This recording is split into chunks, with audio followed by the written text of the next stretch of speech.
పహల్గాం ఉగ్రవాద దాడికి పాల్పడిన ముష్కరుల కోసం భారత దర్యాప్తు సంస్థలు విస్తృతంగా గాలిస్తున్నాయి. ఉగ్రవాదులు ఎక్కడున్నా విడిచిపెట్టమని, కఠినంగా శిక్షిస్తామని స్పష్టం చేసిన భారత్ వారి కోసం జల్లెడ పడుతోంది. ఈ క్రమంలోనే శ్రీలంకలోని కొలంబో విమానాశ్రయంలో భారీ సెర్చ్ ఆపరేషన్ జరిగింది. భారత్ ఇచ్చిన సమాచారం మేరకు కొలంబో ఎయిర్పోర్ట్లో తనిఖీలు జరిగాయి. పహల్గాం ఉగ్ర దాడిలో పాల్గొన్నారని భావిస్తున్న 6 వ్యక్తులు చెన్నై నుంచి శ్రీలంక వెళ్లే విమానం ఎక్కి ఉంటారని భారత ప్రభుత్వం అనుమానం వ్యక్తం చేసింది. ఈ నేపథ్యంలో శ్రీలంక ఎయిర్లైన్స్ కు చెందిన విమానం బండారు నాయకే ఇంటర్నేషనల్ విమానాశ్రయానికి చేరుకున్న తర్వాత ఆ సెర్చ్ ఆపరేషన్ నిర్వహించారు.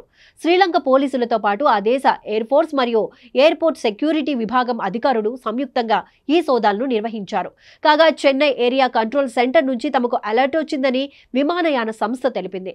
అయితే ఈ తనిఖీలలో ఎలాంటి అనుమానాస్పద వ్యక్తులు దొరకకపోవడంతో తదుపరి కార్యకలాపాలకు అనుమతించారని తెలుస్తోంది. కాగా జమ్మూ కాశ్మీర్లోని పెహల్గాంలో ఏప్రిల్ 22న పర్యాటకులపై ఉగ్రవాదులు మారణకాండకు పాల్పడిన సంగతి తెలిసిందే.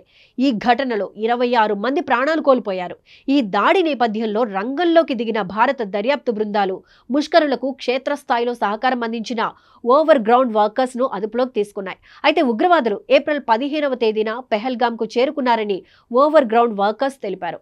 అంతేకాదు వారు 4 ప్రాంతాల్లో రెక్కి నిర్వహించారని తెలియజేశారు. బైనరస్ వ్యాలీ, అరు వ్యాలీ, స్థానిక అమ్యూస్మెంట్ పార్క్ తో పాటు బేతాబ్ వ్యాలీలో ఉగ్ర మూకలు రెక్కి నిర్వహించగా ఆ ప్రాంతాల్లో భారీ భద్రతా ఏర్పాట్లు ఉండటంతో దాడులు చేయడానికి వెనుకంజ వేశారు. కాగా వీరికి సాయం చేసిన పలువురిని ఇప్పటికే గుర్తించిన జాతీయ దర్యాప్తు సంస్థ కొందరిని అరెస్టు కూడా చేసింది. అలాగే మరికొందరు ఎన్ఐఏ నిఘా నీడలో ఉన్నారు. కాగా ఈ దుశ్చర్యకు పాల్పడిన వారిపై అత్యంత కఠినంగా శిక్ష విధిస్తామని భారత ప్రభుత్వం ఇప్పటికే స్పష్టం చేసిన సంగతి తెలిసిందే.